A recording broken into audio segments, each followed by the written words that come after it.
Hello, welcome to your May 13th, 2021 tarot reading. I'm using the Sixth Sense Connection Oracle.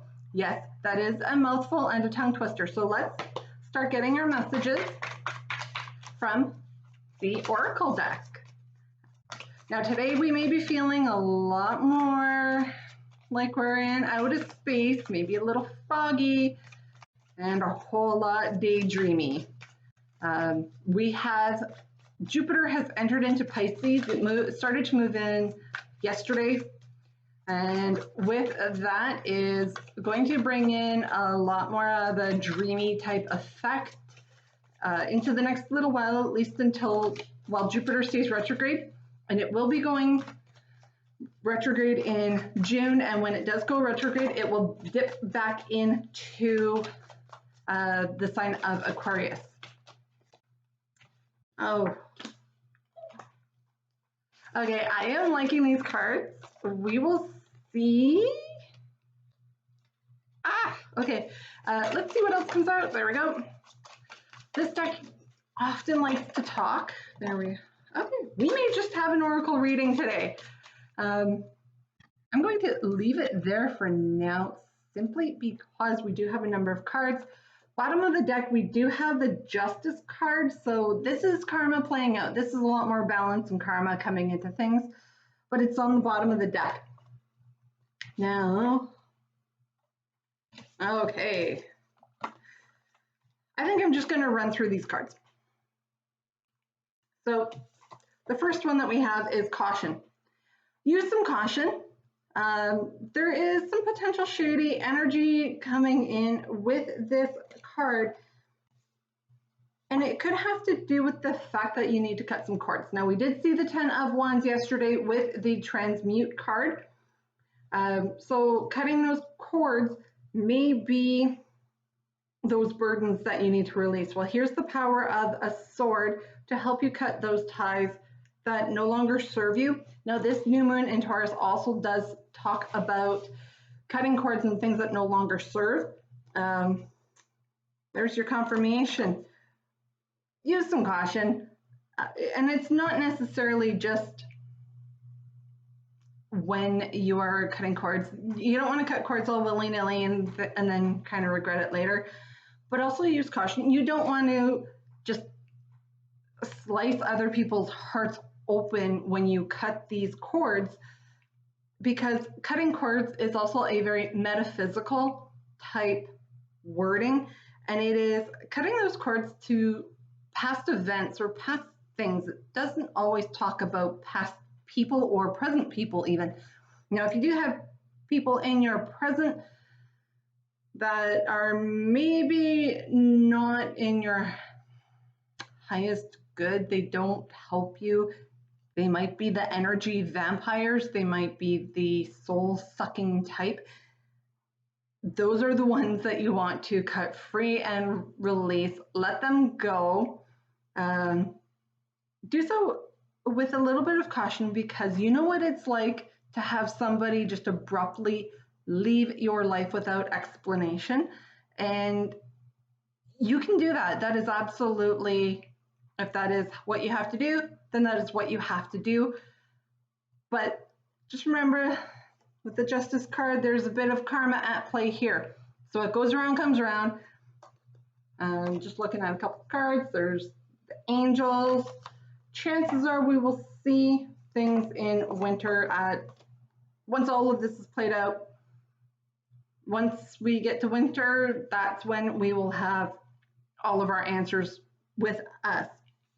Now, keep in mind, this is going to cause a lot of change. Now, this card is very key and central to this reading. Some of you are trying to bring in and manifest a soulmate. There is divine guidance coming in to help you in that. And relax. Change goes with all of these. So relax. Again, the new moon in Taurus does want us to slow down and get grounded. Relax. Change is coming. Your new beginning is coming. You are receiving divine guidance. Those of you calling in a soulmate, change is coming. Cutting the cords, change is coming. Use caution, change is coming. So I know this is a little bit of a shorter video. I really can't explain any of these cards any further in depth without reading them word for word from the book. Now the book does have a couple interesting suggestions about maybe using crystals, but that is individual to each card, and in all honesty, not everybody resonates with some of these suggested crystals. So the best thing I can do is, if you're feeling any attachments that you need help cutting and it's metaphysical, use selenite. If you have a selenite wand, it doesn't have to be a huge, great big wand or a great big sword. It can be a small piece. And just run it head to toe and sweep away. Run it down your arms and sweep away. Sweep all of that energy away from you so that you can cut those cords, you can release all of that without harm or causing or inflicting any emotional damage. That is also a form of cleansing, which we do still have some of that new moon energy. And open up your heart space. We saw that yesterday. If you're wanting to call in love, you need to be embodying those emotions already. And if you're thinking about a specific soulmate or personality type that you want to call in, when you're thinking of them, when you meditate, let it sit here in your heart. And you actually have two heart chakras. You have one about here and one right in the middle of the breastbone. And really open that up when you're trying to manifest and call in that soulmate. And that's specific to those of you trying to call in your soulmate. Those of you not trying to call in your soulmate, you can use the same idea. You can attract things a lot faster and better when you do so with love. So use the energy that we had yesterday. Have a bit of a playful feel to it. Call it in with love. Transmute anything that is heavy. Wait for some divine guidance if you really need to. And trust me, if you ask for it, divine guidance will come. Now be careful with that one, because you have to be explicitly clear. Otherwise, if you say, oh, I'd like a new car, you might find yourself in a car accident, writing off your car and having to go through insurance to get a new one. So be explicitly clear that whatever you call in comes with no harm to yourself or anybody else, and kind of step by step. But just really open up your heart chakra if you want to call in anything. Use a loving and playful energy, and it seems to manifest a lot quicker. And for those of you wanting a new beginning somewhere, relax. It's coming. Change is coming. Relax, change is coming.